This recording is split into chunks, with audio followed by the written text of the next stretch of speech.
Okay, so we're going to go over confidence intervals, hypothesis testing, and do some Excel work for situations where we're looking at the difference in sample means, but we don't have the population variance.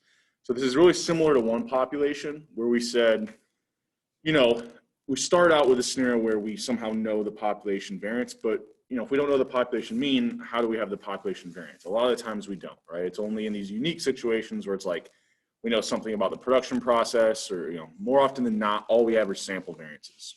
So we'll kind of start off, and I'll kind of just look at that confidence interval equation. This one shouldn't take a whole lot compared to what we were doing before.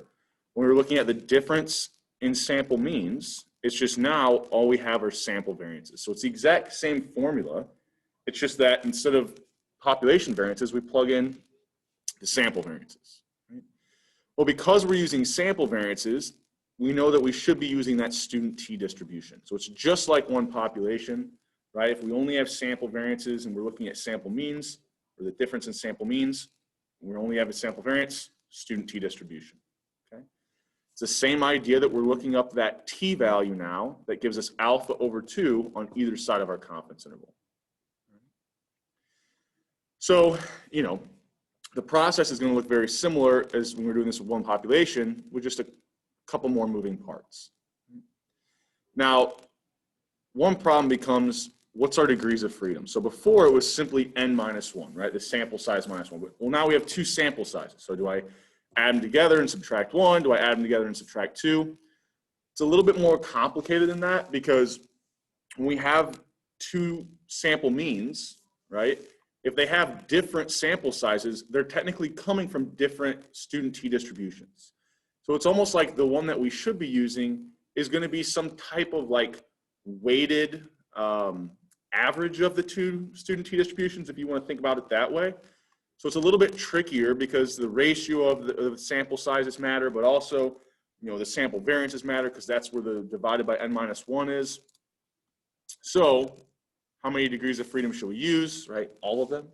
So the actual way in which we would figure this out is this nasty equation here.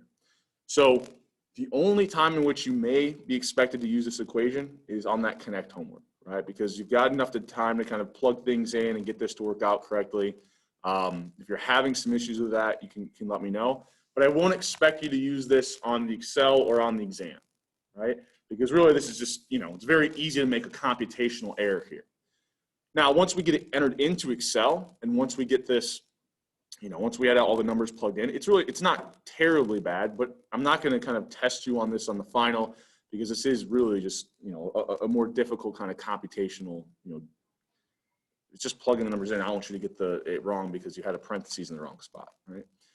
But we'll use this equation, which really, notice, all it uses are sample variances and sample sizes, right? So it's really just trying to kind of, like I said, get this almost like weighted average between the 2 student t distributions we will be using, the one for the first sample mean and the other for the second sample mean. So once we have this delta, which represents our degrees of freedom, it could be a non-integer value, which our degrees of freedom are all integers, right? If we look at that student t table, all integers. So we'll always round down, kind of go to the next lowest degrees of freedom. Right?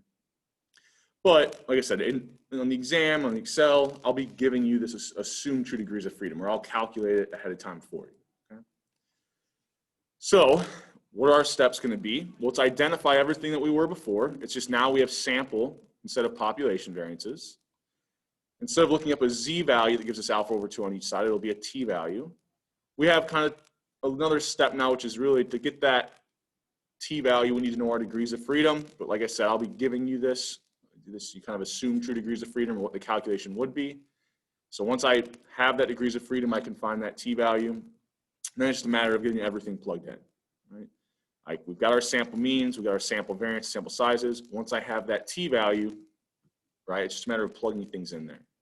And I can ahead of time, if I want to do the intermediate step, calculate this first, which represents the standard deviation of the difference in our sample means. So just as a reminder, we'll switch over here.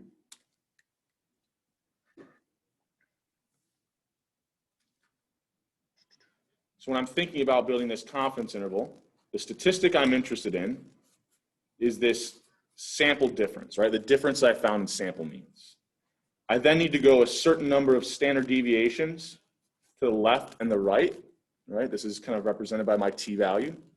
Well, if I need to go 2 standard deviations, or add 2 standard deviations to this sample statistic, then I need to take the number of standard deviations and multiply it by the standard deviation of the statistic I'm interested in, which is the difference in sample means. It's just that now I have to use all I have available to me are sample variances instead of population variances.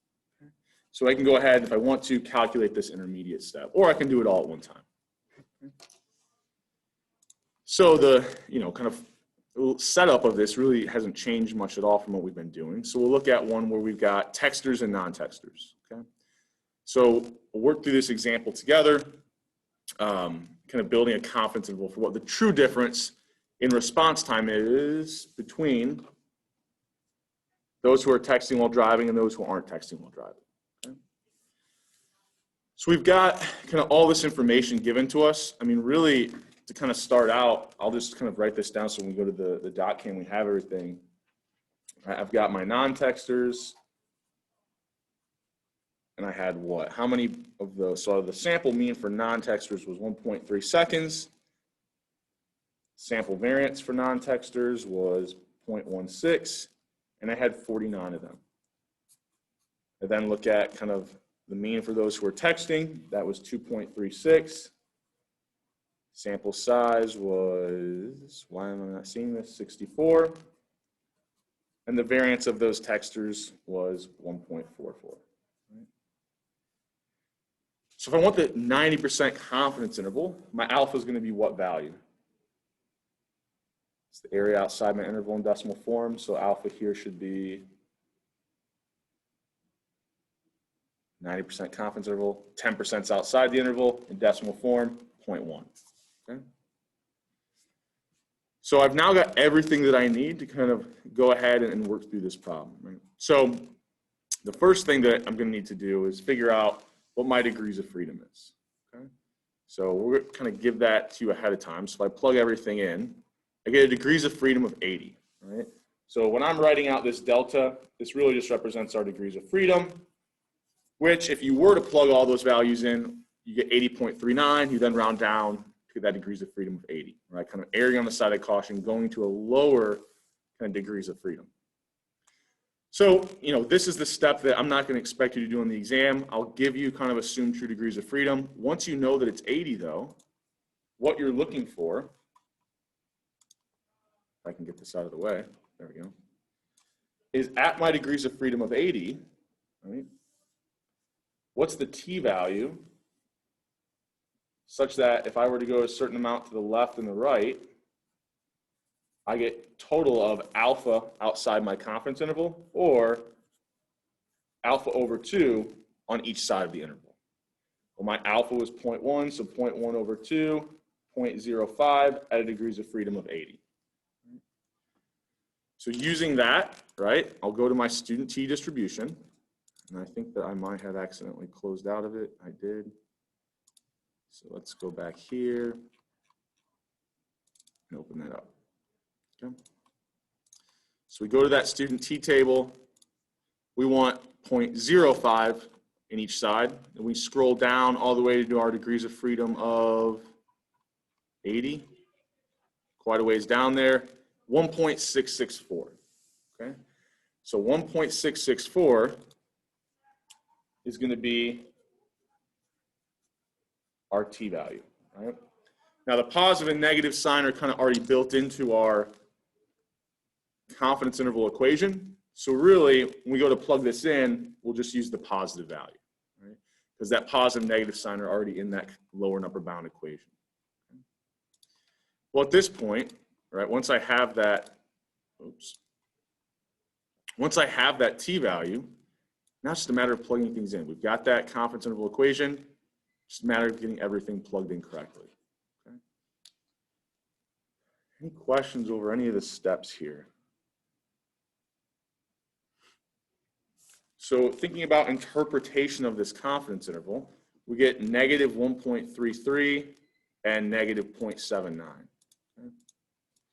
So just to kind of have this all up on the screen at the same time so we can kind of see this. I've got what? Negative 1.33, negative 0.79, right? So this is my confidence interval. So I know that the true difference between the mean, and I believe the way I had this set up was non-texters minus texters, right? That was kind of the difference I was looking at. So the true difference between those means is somewhere in this range. Well, notice all those values are negative.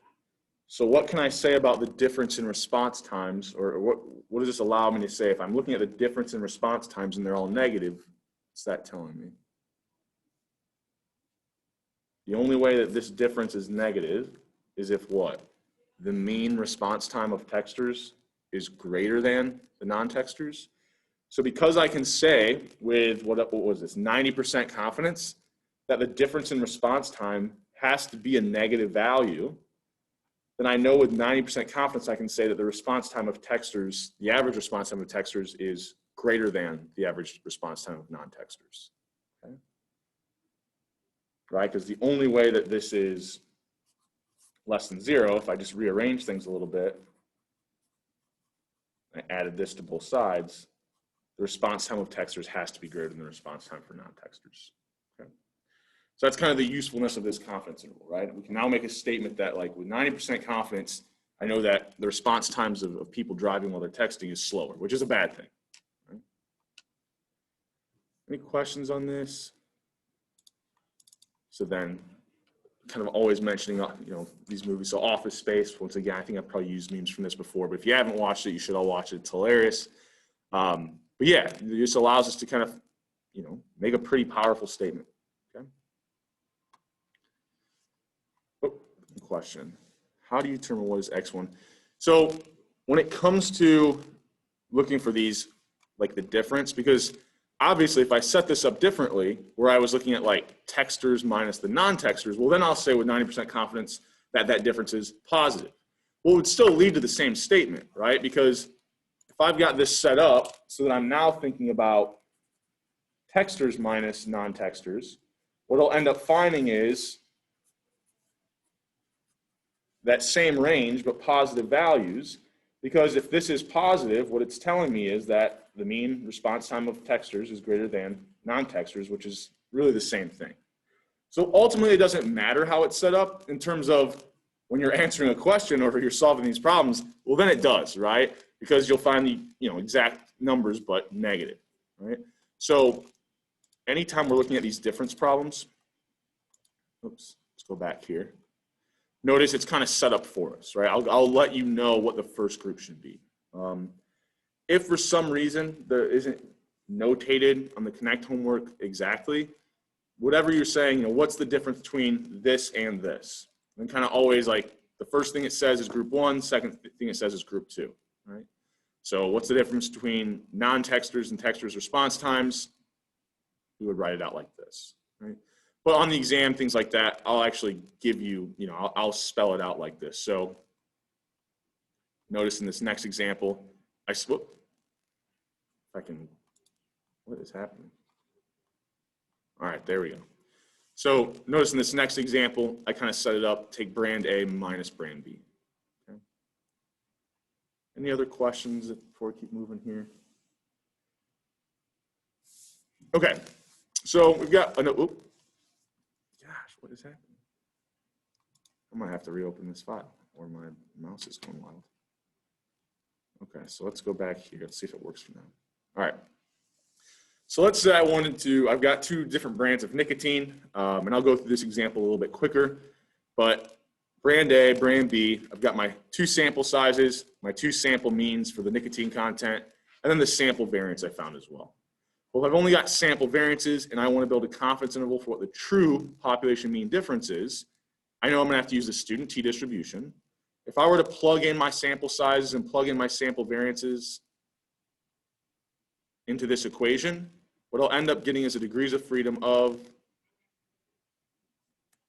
geez, this is killing me, 42. okay? So I've got my degrees of freedom of 42. What would my alpha be here? Yeah, just 0.05. It's the area outside my confidence interval in decimal form. One thing I'm going to write down here real quick is, well, what's the, if I look at the difference in my sample means here, right, that's what my confidence interval is going to be based around. Brand A's was 1.68, brand B's is 1.95, right? So the sample difference that I'm building this around is going to be negative 0.27. So I know that that should be smack dab in the middle of my confidence interval. So if I look at these, negative 0.27 isn't even in this range, right? It's not in this range. The only two that even make sense here are C and D, right? Because my difference in the sample means is now my statistics, right? That difference has to be sample difference has to be smack dab in the middle of my confidence interval. The only ones that's true about are C and D. From here, it's a matter of being able to plug in our sample means, variances, and sample sizes, as well as find that t-value. So at degrees of freedom of 42, what we're looking for here was that t-value that gave us alpha total in the tails, or alpha over 2 in each tail. Okay. So our alpha was 0.05 over 2, 0.025. Okay. So just kind of, I'll blow this up here for a second. So we want to find that t-value that gives us alpha over 2 on each side. And our degrees of freedom was 42. Okay. So 42.025, we go to that student t-table, go up here, 0.025 was the area we wanted in the tail, degrees of freedom of 42, 2.018, right? So now that I've got that value, it's really just a matter of plugging everything in. Right? We've got the last component that we needed for this confidence interval equation. Subtract the margin of error to get the lower bound, add the margin of error to get the upper bound. Okay? So on this one, remember, it was set up as brand A minus brand B. Okay? So I'm thinking about the difference here. I'm looking at the true population difference between the nicotine levels in brand A and brand B. So notice the only values in my confidence interval are negative. So what could I say with 95% confidence here? If with 95% confidence I can say that this difference is negative, right, or less than 0, what has to be true about this difference, or what has to be true about those two means? What's the only way that this is negative? If brand B is higher, right? Or if I rearrange this, add to each side, right? With 90%, or what was this, 95% confidence, we can say brand B has higher on average nicotine levels. Okay. Any questions on that? I know I worked through it kind of quick, but once we get used to like looking up that t-value at our degrees of freedom, really it's just a matter of plugging everything into that confidence interval equation. Okay. Okay with that? All right. So if we can do confidence intervals, we can do hypothesis testing, right? This is going to look just, identical to what we were doing. It's almost like if you took what we did with one population when we only had a sample variance, and then what we did with the difference in sample means and kind of mashed them together, that's what this is going to look like, right? So if we look at the steps, all the steps are going to be the same. It's just that we're calculating a test statistic that comes from a student t distribution now. So now instead of a z statistic, we've got a t statistic, right? It's a test statistic coming from the student t distribution. So if we had kind of our test statistical equation before for the difference in sample means, it looks identical other than we use the sample variances instead of the population variances. But once you plug the numbers in here, it looks no different, right? It's just that we have to remember the variances we're using are just sample variances. And so it's really representing a test statistic coming from a student t distribution. But we still set it up the same way. The statistic we're interested in is the difference in sample means. We have an assumed true difference. This is always going to be 0 for us.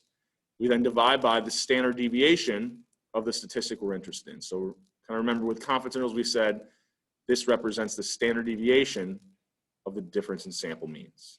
So just as a reminder where that came from, all right? We were saying that earlier with the confidence intervals as well. Okay? Yep. Yeah. All right, so it should look exactly like what we're doing before, just instead of population variances, sample variances. And then, of course, we're going to have to find our degrees of freedom. It's a little bit more complicated than n-1 like we have with one population. But lucky for you guys, I'm kind of punt on this for you and not make you do this, and usually give you, always give you that assumed true degrees of freedom. Okay. All right. So how would this play out? Right? So just more practice with hypothesis testing. So let's say you want to determine whether or not male doctors have different salaries than female doctors, right? So you've got kind of this term different, right? Different than. So we should be thinking about what type of tailed test right away. Yeah, two-tailed test. And what we're saying is the average kind of salary for male doctors different than female doctors. We could kind of think about this as is the average between males, oh, sorry, I already screwed up. Different than or not equal to kind of the average starting salary for females.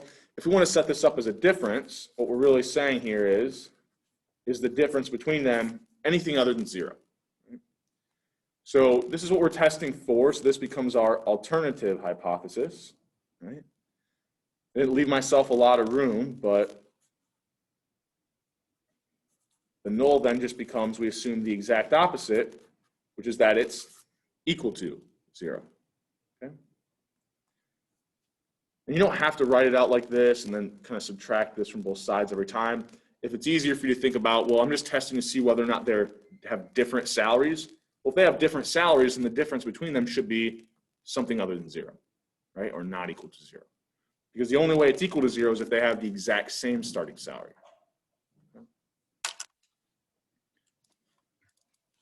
Now, we're also kind of helped by this term different than, right? It should let us think, well, the only one here that's a two-tailed test is C, so that should be our answer. Right?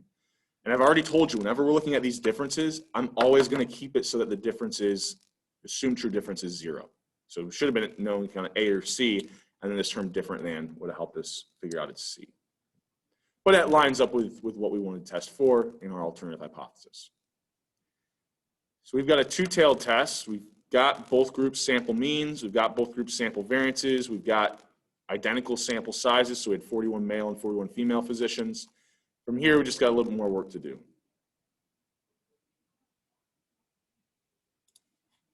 All right, sorry, I had to get rid of that. Just want to make sure my computer doesn't shut down on us. So if I'm thinking about critical values, right? Well, if I've got a two-tailed test, I automatically know that I'm going to have a pair of critical values, one on the left, one on the right. They're going to be the same value, but one's going to be positive, one's going to be negative. So if I want to find the critical values at the 1% significance level, so my alpha is 0.01, and my degrees of freedom is 80. Okay? So what I'm thinking about here to find my critical value is very similar, if we're doing a two-tailed test, to what I was doing with confidence intervals. Right? I'm looking at that student t distribution, and I want to figure out what critical value would give me alpha total in the tails, which would mean there would be a total of alpha over 2 kind of in each tail. Okay? So now my critical values are going to represent a t-value, right? Because I only have sample variances. So we had an alpha of 0.01 over 2, which is 0.005. So we want to, at the degrees of freedom of 80, find the t-value that gives us 0.005 in the tails. So go to that student t distribution. We want what? 0.005 in our tail at degrees of freedom of 80, 2.639.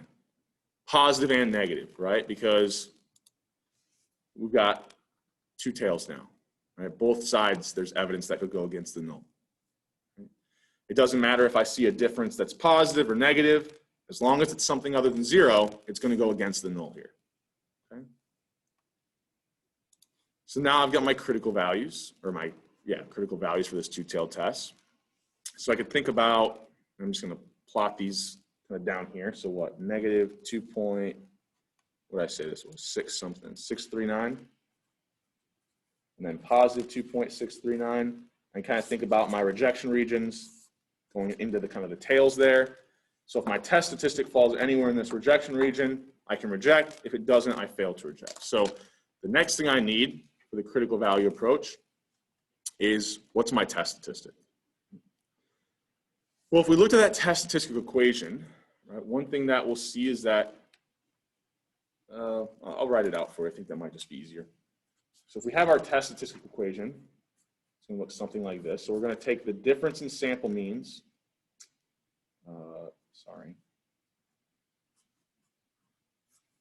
subtract the assumed true difference, then divide by the standard deviation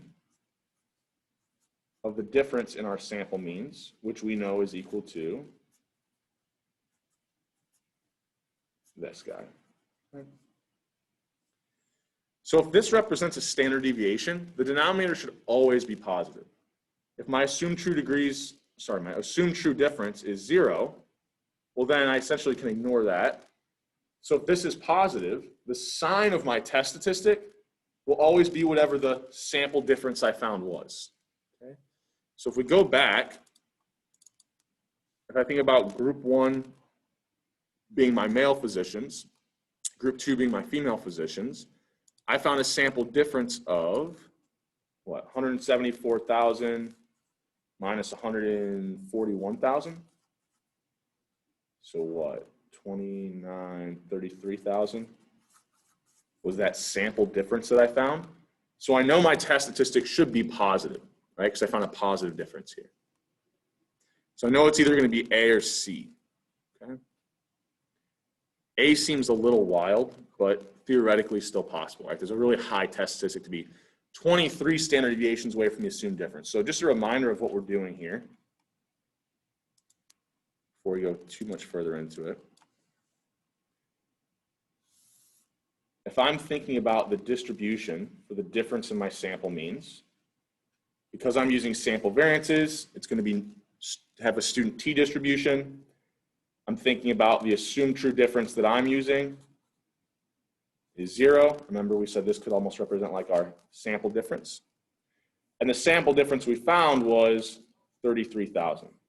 So even though I said the test statistic of 23 seems pretty high, well, maybe it is, because I mean, I don't know how many standard deviations away we are, but we're very far away from that assumed true difference, right? 33,000 was the sample difference we found. Okay.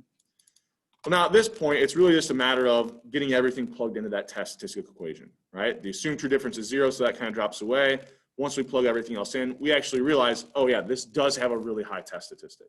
Because even if the variance was high, we found a sample difference of 33,000. That translates to being about 23 standard deviations above that assumed true difference. So if I'm thinking about, where's my critical values that we had drawn earlier? Oh, right here. So if I'm thinking about plotting this test statistic of 22.9, it's going to be somewhere way over here. Right, so this is what, 22.9? We're clearly in that rejection region, right? We're way past 2.635.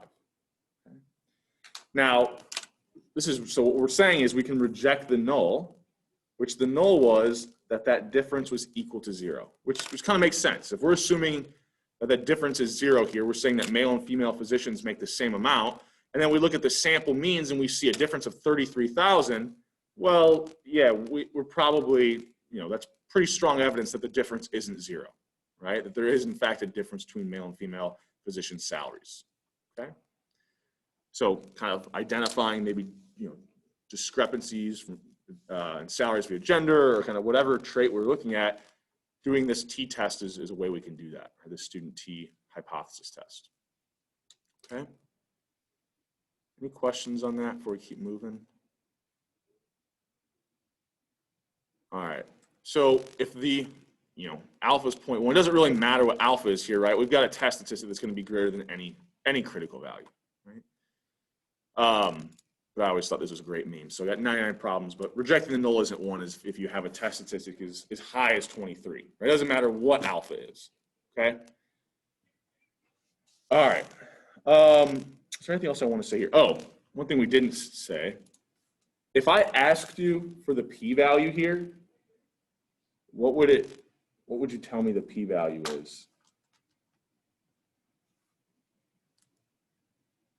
So if the area to the right of 2.6 is 0.005, what's the area to the right of 22.9 going to be? Not an exact number, just tell me. It's going to be approximately what? If the area to the right of 2.6 is 0.005, what would the area to the right of 23 be? Really close to, if I'm just looking visually, the area under the curve here is going to be really, really small.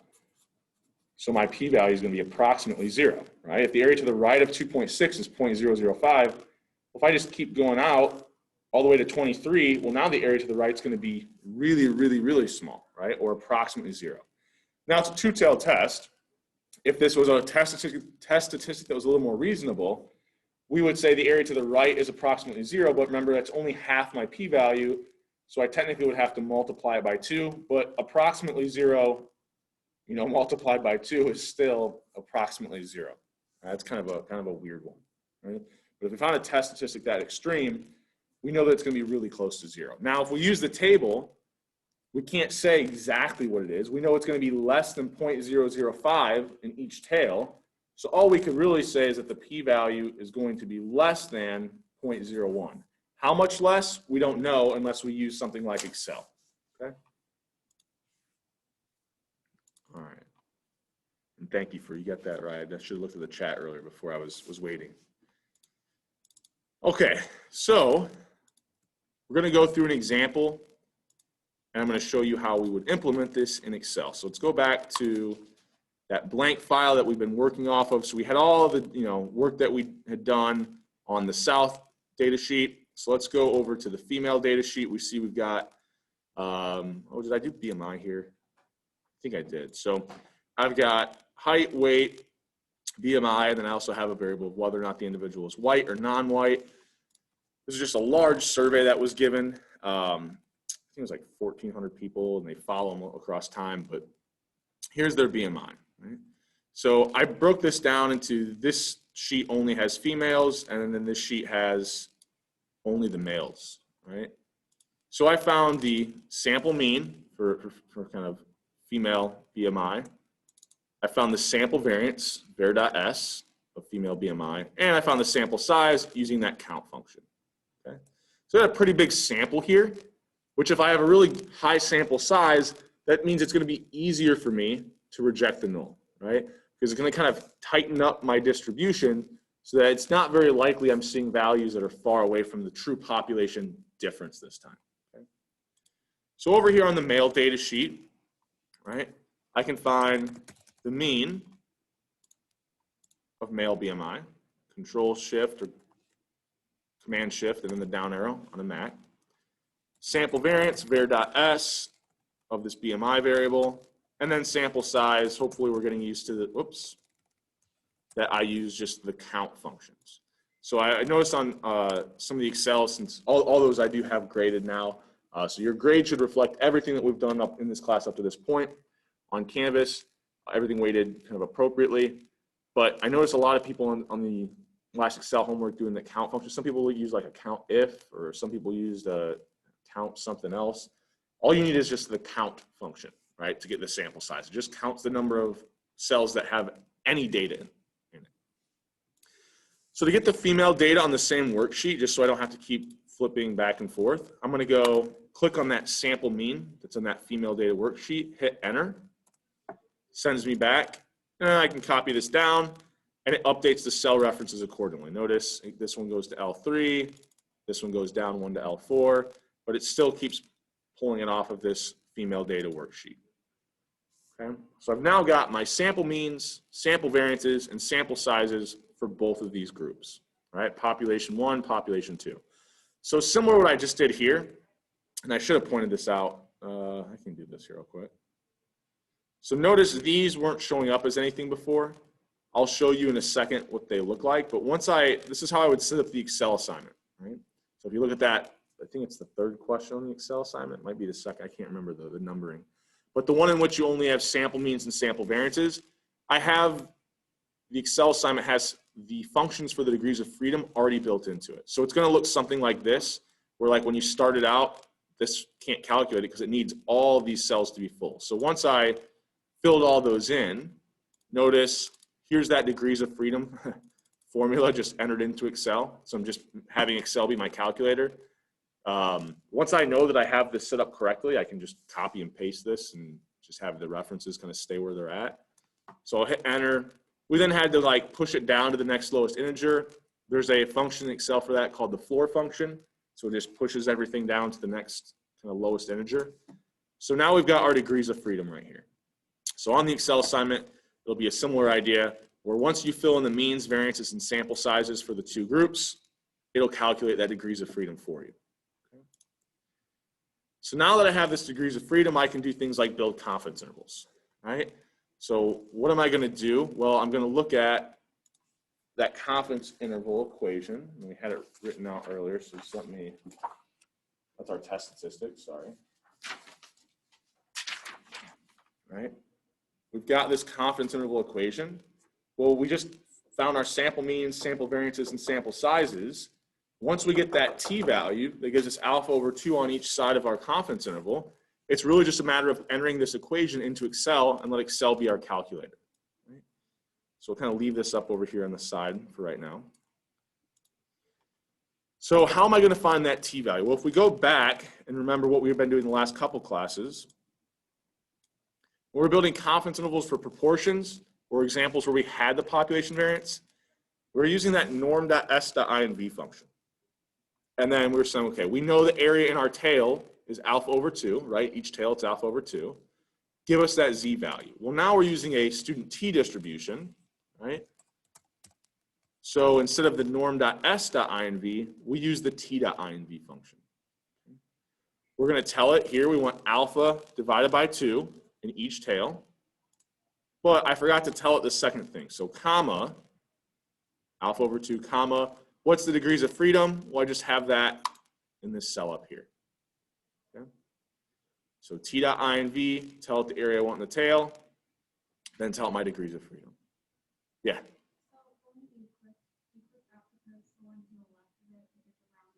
Yep, so you always have to round it down because our degrees of freedom have to be integers. So if I select this, right, it's going to round it for me, but technically our student t distributions, our degrees of freedom have to be integers. So we should be using that one that we kind of force down to the next lowest integer. Yep.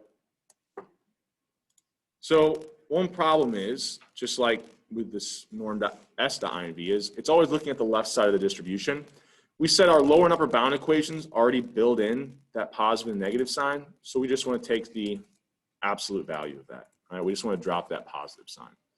We said the other way that we could do that is use 1 minus alpha over 2, so either way there is okay.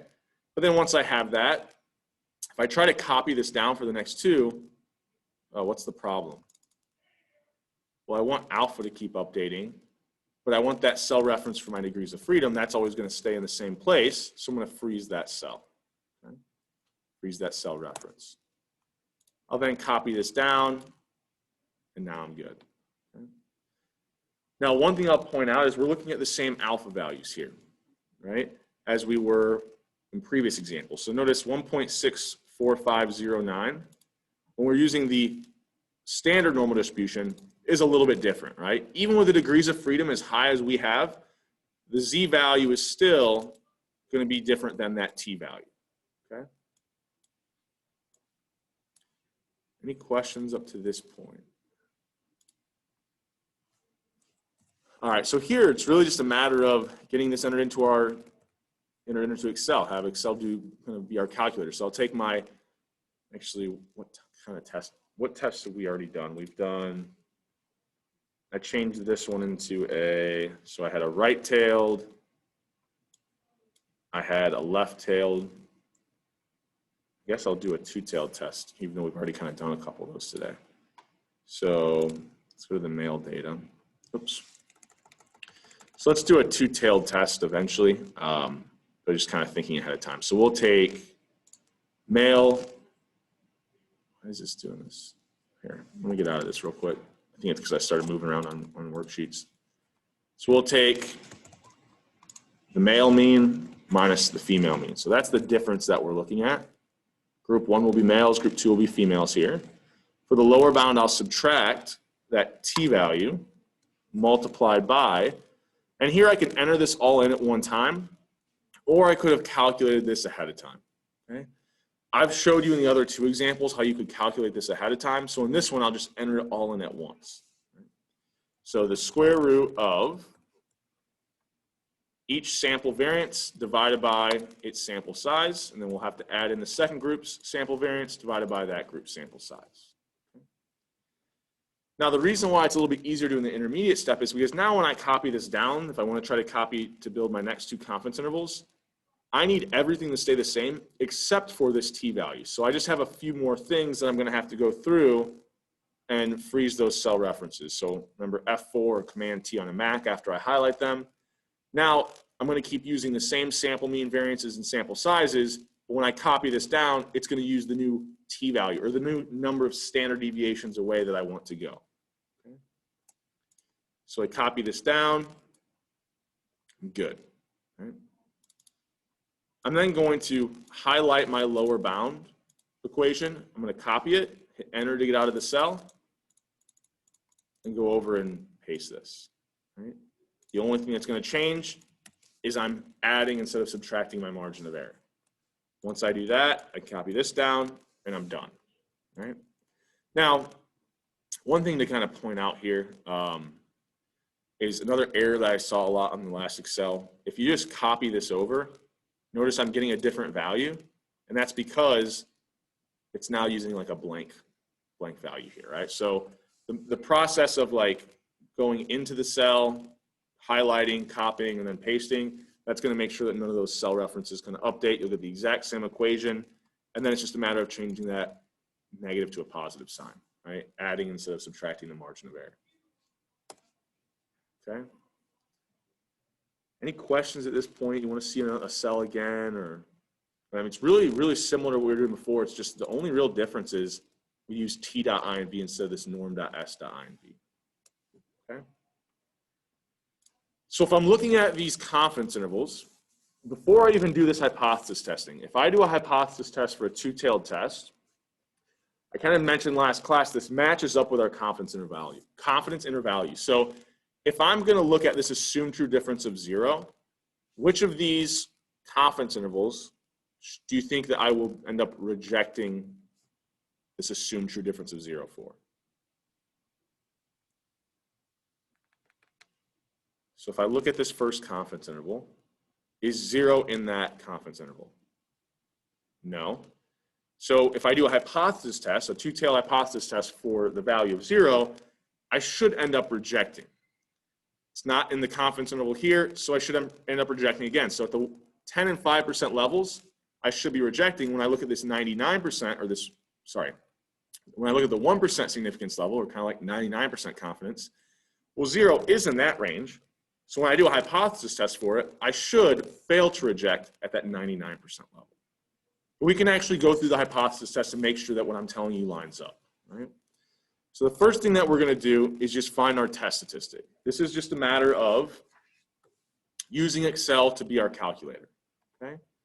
So our test statistic will take the difference between the male minus the female mean.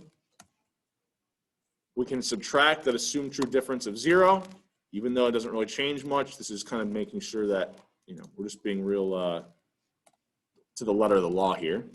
And then I'll divide by the square root of each group's sample variance, okay, divided by that group's sample size. And then I have to do that for each group, so I'll add in the second group, right? So just each sample variance divided by that group's sample size. So I'm using Excel to be my calculator here and give me this test statistic. Okay. So I get a negative test statistic because if I look at the difference here, I did find that females have a slightly higher BMI than males from these two samples. So I have my test statistic. Okay.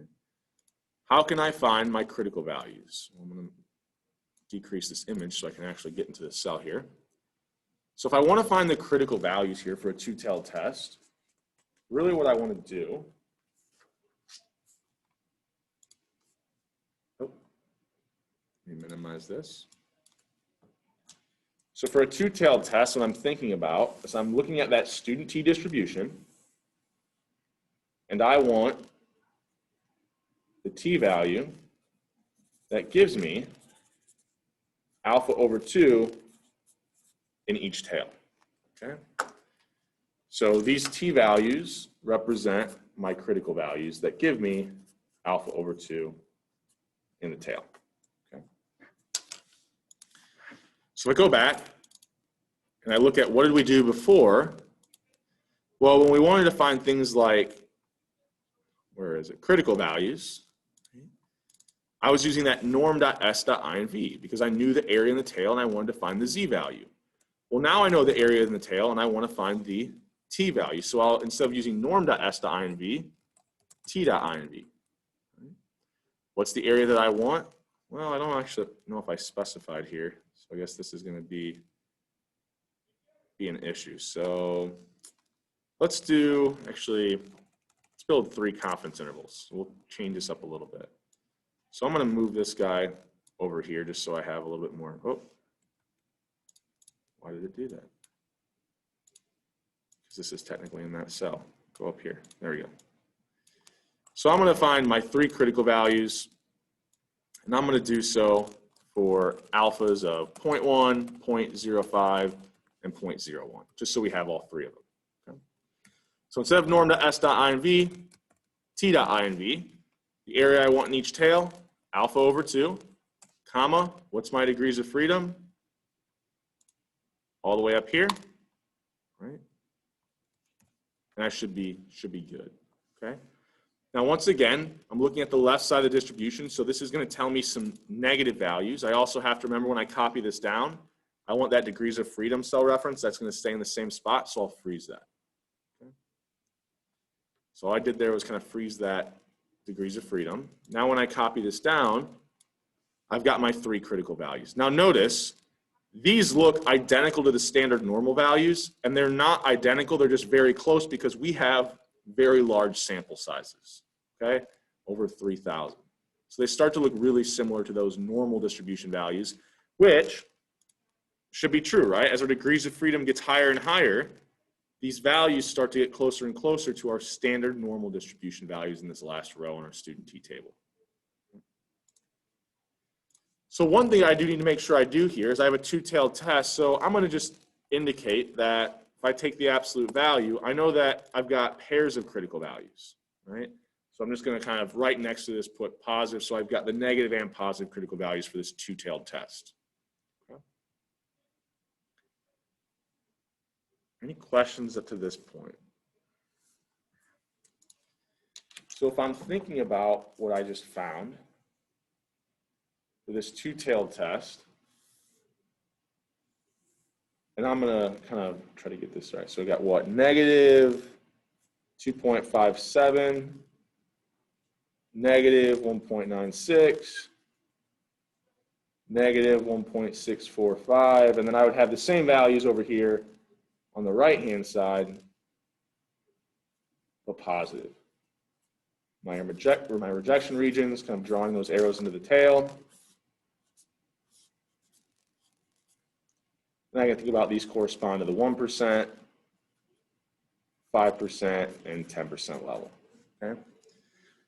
So I've got my critical values. The next thing I'm going to do is plot that test statistic of negative 2.3.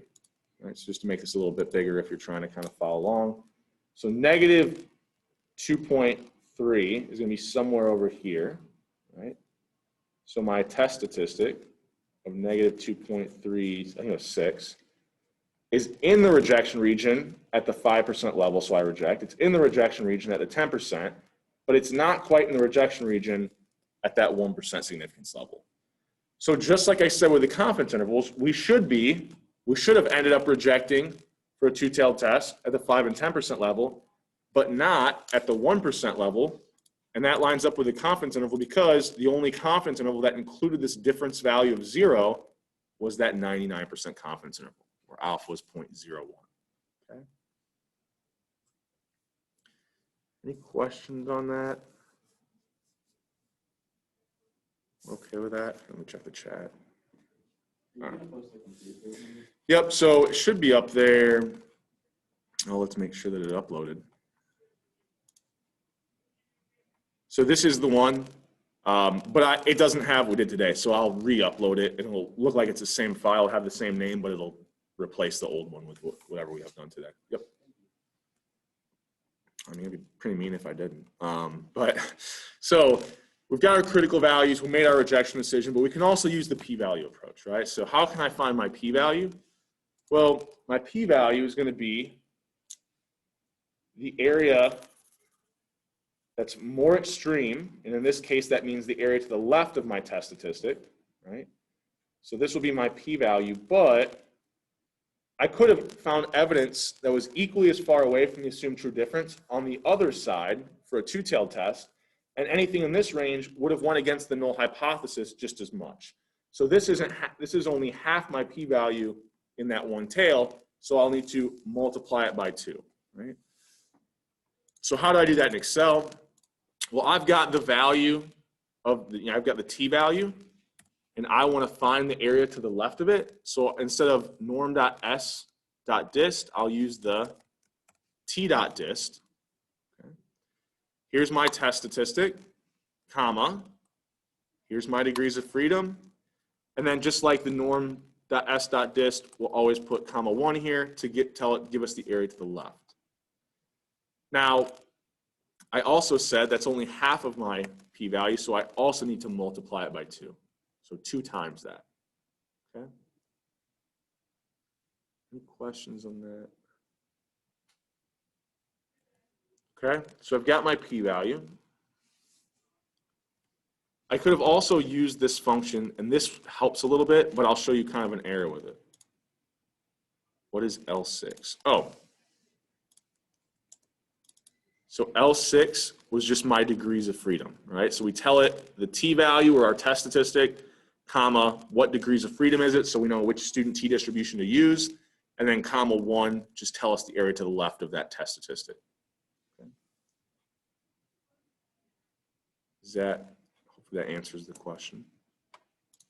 So another thing that we have in Excel, okay, is this built-in, so t.dist dot 2t. Okay, so this is a helpful function. It basically just multiplies the area in the tail by 2 for you. So notice if I tell it my test statistic, comma, my degrees of freedom, that was up there. What it's going to do is it's going to find the area. Well, this is what you would think it would do, is that it'll find the area to the left of the test statistic and then multiply it by 2 for you. But notice I get an error here. So if you want to use this .2t for a two-tailed test, that's okay. But for whatever reason, it can't. It should be very easy to code this into Excel. I don't know why they haven't done this, but you need a positive test statistic.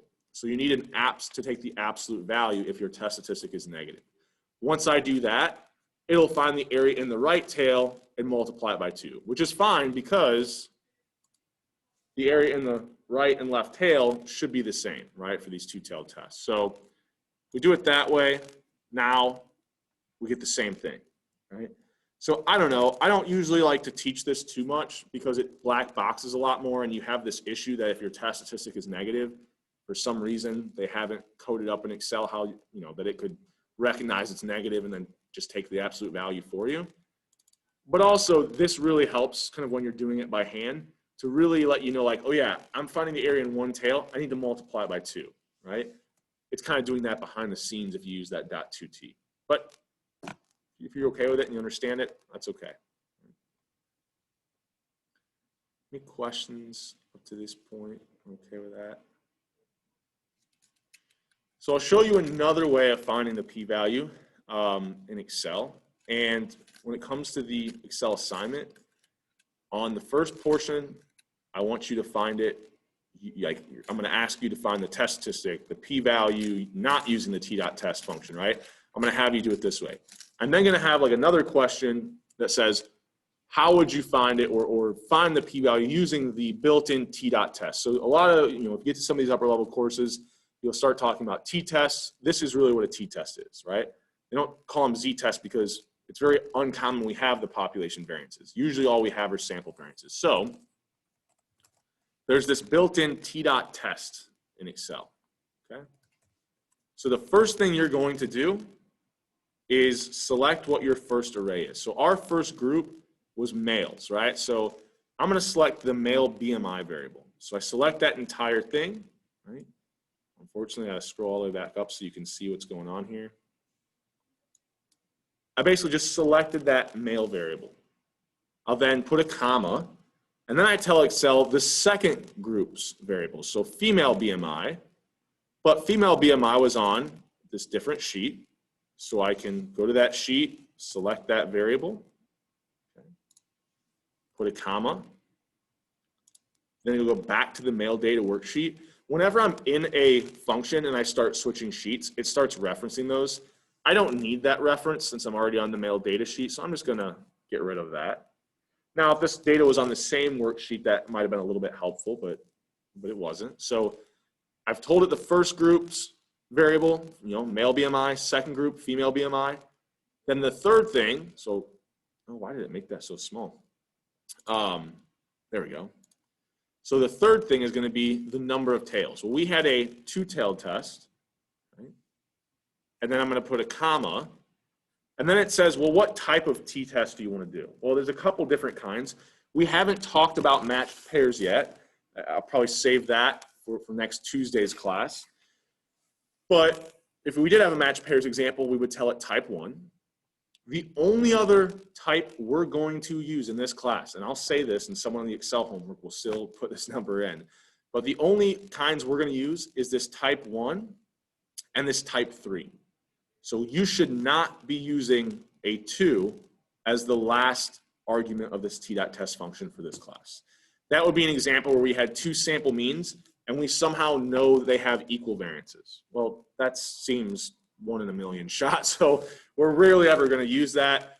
We're almost always going to be having two sample means where we think that they have unequal kind of variances or unequal population variances. So I'll put a type 3 in here, right? We've got two samples and they don't have the same variance. Okay. So this last thing was just identifying that you can use this t.test for a couple types of examples. Excuse me, the type of example we have here is identified as a 3 by Excel. Two sample means, different variances. So what this is going to do, because you selected these variables, remember, originally we had to select these variables to find the means, the sample variances, the sample sizes. Using that, we found our degrees of freedom. Using the degrees of freedom, using the degrees of freedom and all of this information, we found the test statistic and then looked up the p-value. This t.test is going to do all of that behind the scenes for us. Now, we're not going to be able to see the test statistic. We're not going to be able to see the sample means, right, which is a benefit of setting it up this way because I might be interested in finding the sample means. Okay? But this easy t.test, if I hit enter, sure enough, I get the exact same thing, right? And I think, just have to go out to a few more decimal points here. Right? So different ways of doing the same thing, right? Now, this one, like I said, it's useful, but it has some limitations. So first of all, are there any questions on this before I keep moving? All right. Double check the chat. Okay. So we've got our shortcut here. And it's like, well, hell, why would I ever do any of this? Like I can get the p-value really, really quick, right? Well, the problem becomes if I ever want to test for any assumed true difference other than 0, which maybe I want to, right? If I'm thinking about BMI here, like I'm saying, okay, I'm assuming that the difference is 0, and I end up, rejecting that at some levels. Okay, well, can I reject the value that male BMI is, 1 greater than, right?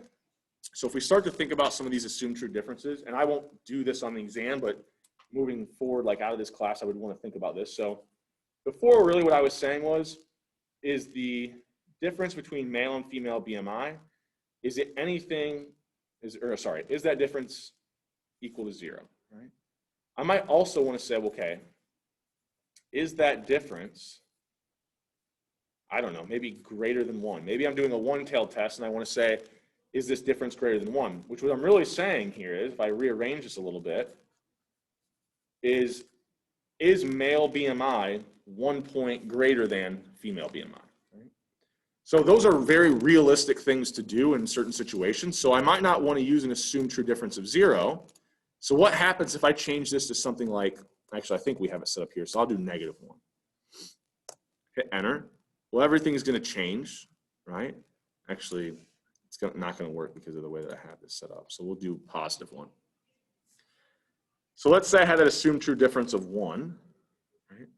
Well, notice my p-values, everything's going to change here, but that t-test never changed because the t-test can only ever do the assumed true difference of 0. Right? So anytime you want to do a right-tailed, a left-tailed, or a two-tailed test, this t-test function will work, right? Notice I could do, instead of a two-tailed test, I could do a one-tailed test here.